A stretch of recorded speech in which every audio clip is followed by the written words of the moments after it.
Both here in Israel and across the Middle East, these talks will be closely watched given the implications they could have for both security and stability across the region. There was initially some confusion over just where these negotiations would take place. Iran had initially been pushing for the second round of negotiations to once again happen in Oman. However, we are hearing now that they have agreed instead to travel to the Italian capital, Rome, to meet with the US negotiators. And what is on the table is quite significant. It is the possibility of the US lifting or removing some of the raft of sanctions currently placed on Iran if the US can be satisfied that the Iranians are enriching uranium for peaceful purposes and are not using it to try and build a nuclear weapon. We have heard from the head of the UN nuclear watchdog, however, that these talks are now at a crucial stage. Their independent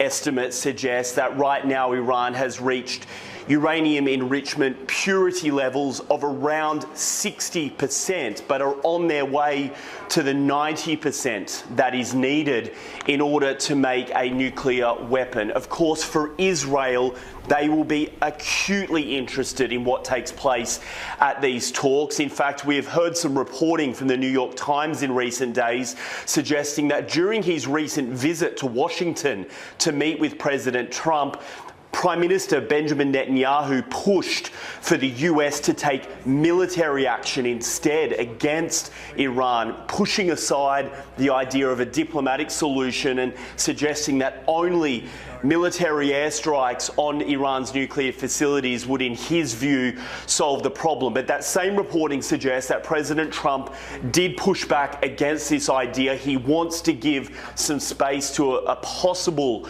diplomatic solution. However, we also know that the US is increasing its military force posture across this region. It has brought in additional air defense systems. It is placing long-range bombers at US bases here, and it is also increasing its naval force with an additional carrier strike group. It seems that while these negotiations takes place, the US wants to keep the military option on the table, and with it the risk of a much wider war potentially engulfing the Middle East.